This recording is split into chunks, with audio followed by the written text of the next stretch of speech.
आणि यानंतर घडामोडी अगदी सविस्तरपणे जाणून घ्यायच्या आहेत। बलात्कारातील आरोपी अशोक खरात आणि त्याच्या संस्थांवरती राजकीय मेहरबानी झाल्याचा धक्कादायक बाब समोर आलाय।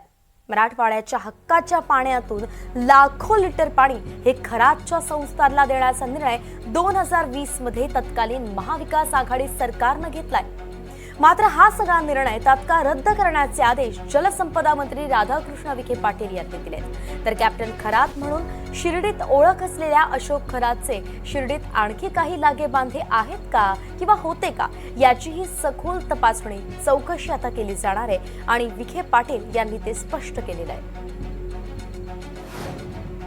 म्हणजे या प्रकरणात आता आरोपी पकडला आहे, त्याच्या सगळ्या दोन निश्चित केला पाहिजे।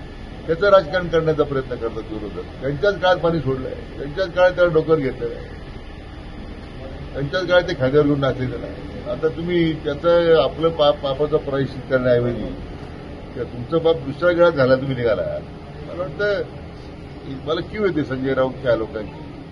त्यांनी वास्तविक हा एक सामाजिक प्रश्न होता, सामाजिक द्रोह झालेला आहे या माणसाकडून। धर्माच्या नावाखाली लोकांची लूट झालेली आहे, लोकांचे शोषण झाले, लूट म्हणण्यापैकी शोषण झालेलं आहे, विशेष करून महिला असतील। तर म्हणजे आता एकत्र येऊन आता या संदर्भामध्ये त्यांच्याकडे काही पुरावे असतील संजय राऊत यांच्याकडे, आता ज्या तिने एवढं पाणी सोडलं ते अजून काय काय त्यांनी सोडलं होतं माहिती आहे, पण ते पुरावे द्यावे त्यांनी पोलीस खात्याला।